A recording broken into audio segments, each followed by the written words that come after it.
सोनम वांगचुक को पुलिस जबरन अस्पताल ले गई। हालांकि यह उचित कदम था क्योंकि उनका हालत खराब था। डॉक्टरों ने रिपोर्ट दिया था और हाई कोर्ट के निर्देश पर पुलिस को ले जाना पड़ा उनके स्वास्थ्य को देखभाल करने के लिए। ये तो खैर ठीक है, लेकिन 20 दिनों में भारत सरकार के कोई भी नुमाइंदे सोनम वांगचुक तथा उनके टीम से बात करने के लिए नहीं आया कि आप आमरण अनशन क्यों किए हैं, जबकि सब लोग जानते हैं कि जेएनजी की समस्याओं को लेकर आमरण अनशन सोनम वांगचुक ने किया है।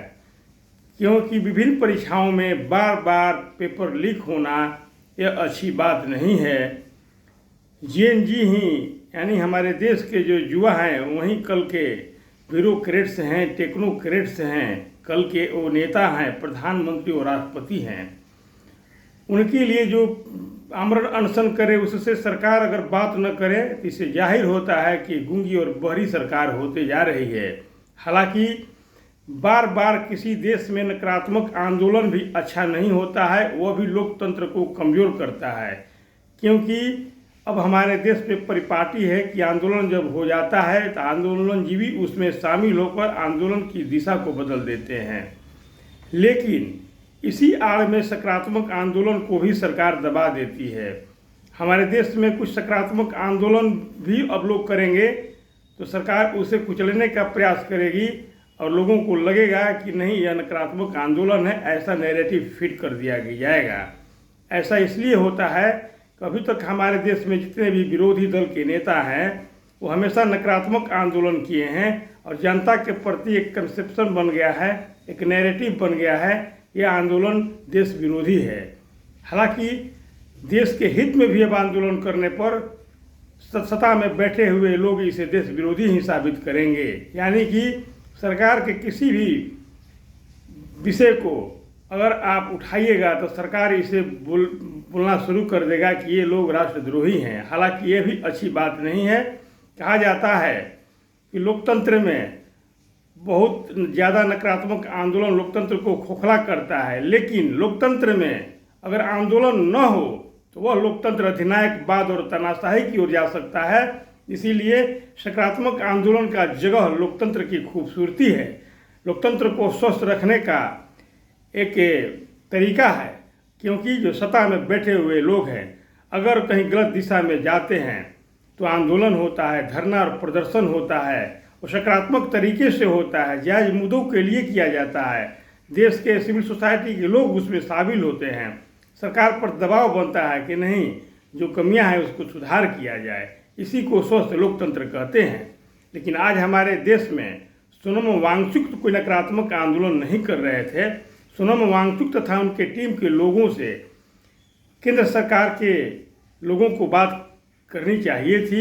यानी कि भले धर्मेंद्र प्रधान का त्याग पत्र प्रधानमंत्री न लें, कोई ज़रूरी नहीं है, लेकिन बात तो करना चाहिए था।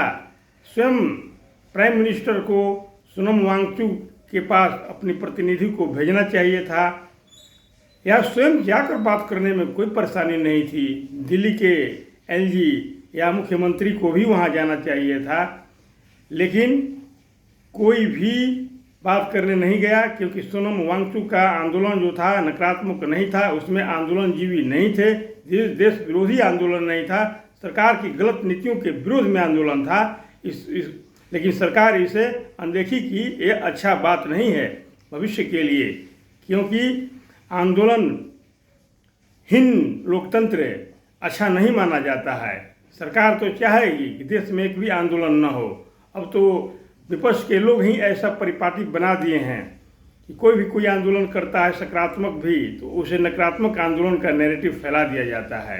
हालांकि सोनम वांगचुक का जो आमरण अनशन था वो 100% जायज़ था। इस पर सरकार को गंभीरता से विचार करने की ज़रूरत है कि भविष्य में परीक्षा प्रणाली को वो सुदृढ़ करे, सिस्टम को मजबूत करे, ताकि पेपर न लीक हो, किसी प्रकार की गड़बड़ी मत हो। क्योंकि कहा जाता है कि किसी भी देश के लिए शिक्षा बैकबोन होता है। अगर शिक्षा में गड़बड़ी आ जाएगी तो वो देश आगे भविष्य में विकास नहीं कर सकता है। द्वितीय विश्व युद्ध की घटना है।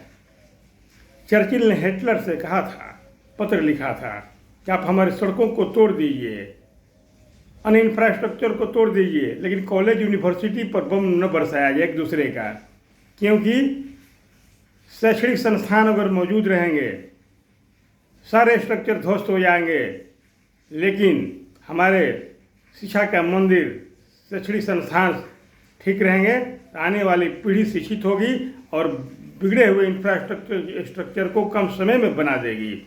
शिक्षा का यह महत्व है कि द्वितीय विश्व युद्ध में भी इसकी चर्चा की गई थी। इसीलिए सुनम वांगचुक का आंदोलन सकारात्मक था। हालांकि उन्हें अस्पताल ले जाना जरूरी था, नहीं तो शायद वे इस दुनिया से चल बसते। ये बड़ी सरकार है तो कोर्ट को इंटरफेयर करने के बाद सरकार को ले जाना पड़ा।